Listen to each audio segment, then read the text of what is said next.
welcome to Sport This Morning. I'm Cecilia Amogbe. It's great to have you join us again. I'm Tayo Salah. We get started with the show, and of course, Zlatan Ibrahimovic was the one who rescued a point for Manchester United, and that's their 9th draw at Old Trafford. I mean, without Zlatan, you just imagine where Manchester United will be.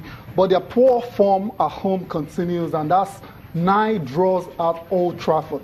And also on the show, we'll be looking at the game between Chelsea and Manchester City. That's the big game coming up tonight. Yeah, standout match in the English Premier League. Last time they met, City dominated, but they were wasteful in front of goal and were punished. So we'll see how it pans out later tonight at Stamford Bridge. Elsewhere, but this time in the NBA, Cecilia, this one has been on the horizon for a long time now. Russell Westbrook has finally tied Oscar Robertson's 41 triple-double in a season. That record has stood for 55 years. Russell Westbrook has finally tied that record, and he's got a chance to actually go on and own that record later tonight when OKC go to Memphis.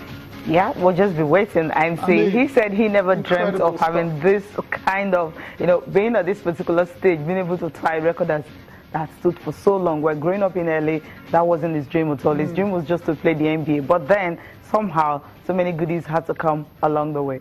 Oh, man, so congratulations to him. Finally, he has tied the record. So the focus now will be breaking it. And tonight, he'll just do that, as he said. Before, we were going to talk about Russell a lot more on the show, but there were other games played in the NBA. We'll start off with the matchup between the Portland Trail Blazers against the Utah Jazz, and the Portland Trail Blazers suffering another setback in their pursuit of a playoff spot because they lost 87-106 against the Utah Jazz in that particular game. That's back-to-back defeat for Portland, and it doesn't do their chances of actually, qualifying for the playoffs any good at all. They're still in 8th position, so they still have a chance, but they have to be very careful because Denver Nuggets are right behind them, and the Denver Nuggets took advantage of that particular slip-up from the Trailblazers with a 134-131 win over the New Orleans Pelicans.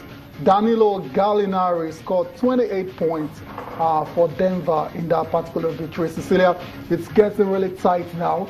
It's a straight-up fight between Denver and Portland for the final playoff spot in the Western Conference. What do you think is going to happen here? It's going to be very tight. I really can predict, because when you have these two sides, I mean, they've not been consistent. No. They lose today and they're winning tomorrow. They can go on 2-3 games winning streak, so to speak. But then, at the end of the day, when you're having it like this, it's always very difficult. I can't. Who's going to make it?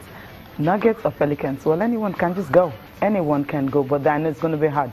Very hard.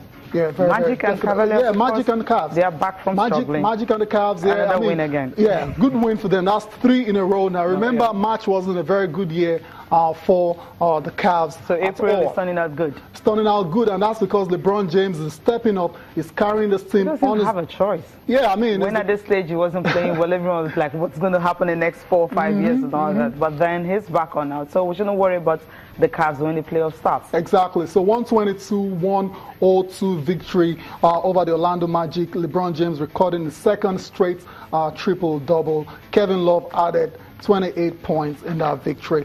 Elsewhere, we saw the Golden State Warriors totally demolished the Minnesota Timberwolves 121-107. Klay Thompson scored 41 points in that particular game. Stephen Curry added 19 points and 9 assists. The Warriors look playoff ready. Yeah, that's what everyone is saying. Ready. 12 games in a row now. They've won, right? All of them.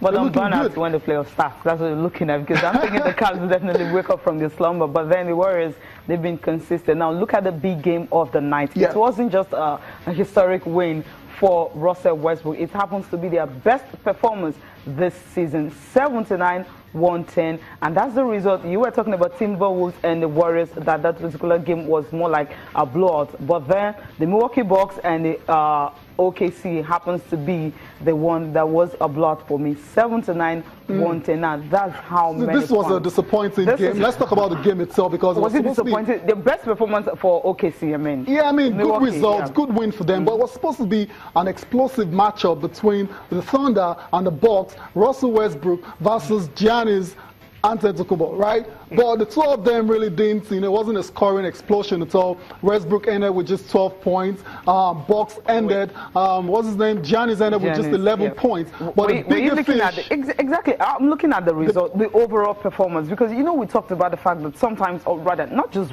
people say Russell Westbrook happens to be a selfish player. But last night we saw him, he was doing everything. He was assisting, he was rebounding, he was scoring and all that. He may not have scored as much as 41 points that he does most times. But the good thing is, the team, they played together. And for me, this was their best performance. He may have made a history, but then coming together and playing so well, I think that's what I'll take from this game. But you were looking at the 3-pointers and the numbers of points each of them were going to get. I wasn't looking at that. What I'm trying to say, Cecilia, is it was an anticlimax because it was supposed to be a matchup between two of the best players in the NBA, Giannis and Russell. It didn't materialize that way because both players didn't really go on a scoring spree. But the overall picture, like I said, is the Thunder got a very good win, very convincing win at that over the Bucks. And Russell Westbrook has made history. Okay, he has a piece of history because he doesn't own that record unto himself. He's still tied on 41 with Oscar